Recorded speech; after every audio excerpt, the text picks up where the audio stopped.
Kagulat World, update tayo. Hindi pa nagsisimula ang laban ni na Alexandra Ayala at Leylah Fernandez. Nakatakda silang magbukas ng aksyon sa Stadium Court mamaya, alas 11 ng umaga sa Washington o eksaktong alas 11 ng gabi sa Pilipinas.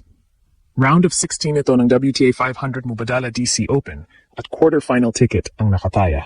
Mainit ang momentum ni Alex. Sa kanyang Washington debut, bumangon ang world number 28 mula sa isang set at isang break na pagkakabaon upang talunin ang Olympic champion at dating world number 4 Qin Wenjing 4-6, 6-4, 6-1. Hindi lang basta comeback yon. Mula nang makabawi sa 3-4 ng second set, nanalo si Alex ng 7 sunod-sunod na games at tuluyang binasag ang laban.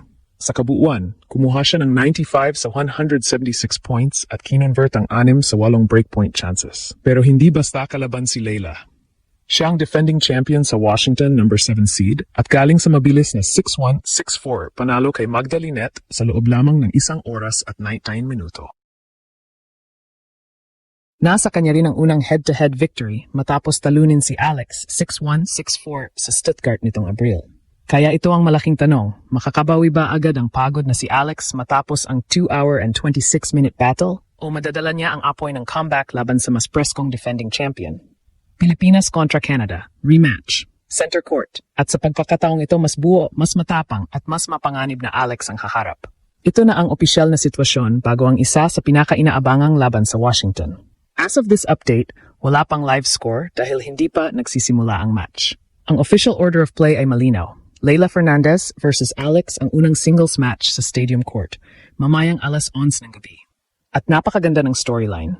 Si Alex ay hindi lang basta nakapasok sa round of 16. Dumaan siya sa apoy. Sa first round, si Qin Wenjing ang unang humawak sa control. Kinuha ng Chinese Olympic champion ang opening set, 6-4, at nag-break pa sa second set upang ilagay si Alex sa alanganing posisyon. Sa 3-4, 2 games na lang sana at maari nang tapusin ni Zheng ang laban.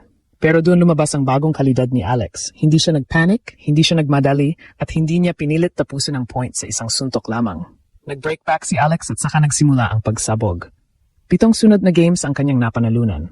Mula sa pagtatapos ng second set hanggang sa 4-0 advantage sa deciding set. Kahit pansamantalang nakabawi si Zheng ng isang break, hindi na pinakawalan ni Alex ang momentum. Tinapos niya ang laban, 4-6, 6-4, 6-1, matapos ang 2 oras at 26 minuto. Sa official match statistics, nakakuha si Alex ng 95 sa 176 total points o 54% at napakahalaga ng kanyang 6 of 8 conversions sa breakpoints. Kahit 14 aces ang pinakawalan ni Zheng, mas naging matatag si Alex sa return games at sa pinakamabibigat na sandali. Ito rin ang dahilan kung bakit hindi dapat husgahan ang laban base lang sa lakas ng serve. Si Alex ay hindi kailangang maging pinakamalakas pumalo para manalo. Ang kanyang tunay na armas ay anticipation, early contact, pagbabago ng direksyon, at ang tapang na umatake sa second serve. Bilang kapwa left-hander, magiging kakaiba ang angle sa laban nila ni Fernandez. Pareho silang mahusay gumamit ng cross-court forehand mula sa outside, pareho silang mabilis sa unang hakbang, at pareho silang komportable sa counter-punching. Ang laban ay maaring maging chess match ng dalawang kaliwete. Kung sino ang unang makakabasa sa pattern, siya ang magkakaroon ng control. Parehong kinukumpirma ng kanilang official WTA profiles na left-handed players sina Alex at Leylah. Pero may malaking hamon si Alex, recovery. Mahigit 2 oras siyang nakipaglaban kay Zheng at wala pang isang buong araw ang pagitan bago ang susunod na match. Samantala, mas maikli at mas kontrolado ang opening win ni Fernandez. Tinalo ng Canadian ang veteranang si Magda Linette, 6-1, 6-4 sa loob ng 1 oras at 19 minuto. Pumasok ang 71% ng kanyang first serves at nakuha niya ang 74% ng mga puntong iyon. Isang beses lang siya na break at nang magkaroon ng pagkakataon si Linette sa dulo, agad din siyang pinutol ni Leylah sa return game. Ibig sabihin, sa kondisyon at freshness, may natural na advantage ang defending champion. Ngunit sa momentum at confidence, may dalang napakalaking enerhiya si Alex. Ang world number 28 ay may 30th wins na ngayong season bago pa isama ang kasalukuyang linggo. Samantalang si Fernandez, kasalukuyang world number 34, ay pumasok sa Washington na naghahanap ng race start matapos ang mahirap na unang bahagi ng 2026. Kaya ang laban ay hindi simpleng higher seed versus unseeded player. Ito ay defending champion laban sa isa sa pinakamainit at pinakamapanganib na rising stars sa tour. Ngayon, balikan natin ang unang paghaharap nila.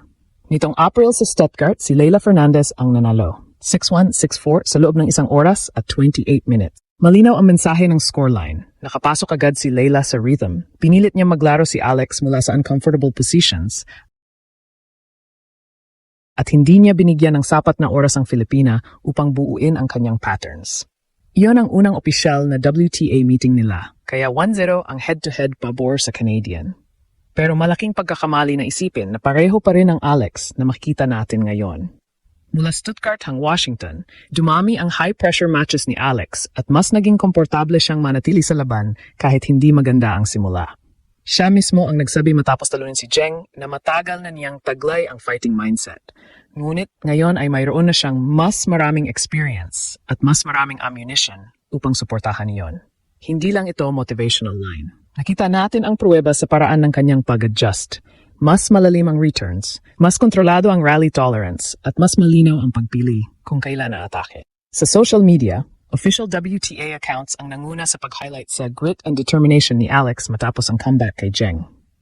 Kumalat din ang official order of play na nagsasabing 11 p.m. Manila time ang rematch, habang ang tournament promotion na inilagay agad ang laban sa opening slot ng stadium court.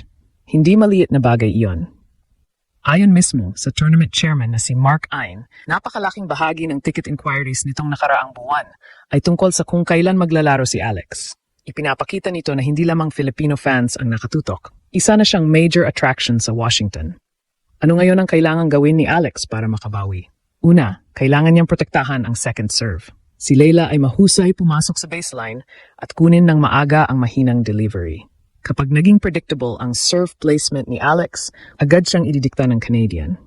Pangalawa, kailangan gamitin ni Alex ang height advantage at mas mataas na contact point upang ibalik ng malalim ang bola, lalo na sa backhand side ni Layla. Pangatlo, dapat niyang paikliin ang ilang rallies sa pamamagitan ng controlled aggression. Hindi pwedeng puro depensa dahil mahusay si Fernandez sa pagliha ng angle kapag nakapuwesto na siya sa loob ng court. Nakatala si Alex sa 5'9" habang 5'6" naman si Layla. Para naman kay Layla, malinaw ang plano. Simulan ng mabilis, subukan ang legs ni Alex at huwag hayaang lumakas ang crowd. Siya ang defending champion. Mayroon siyang 5 WTA singles titles at alam niya kung paano manalo sa Washington. Ngunit may pressure din sa kanya.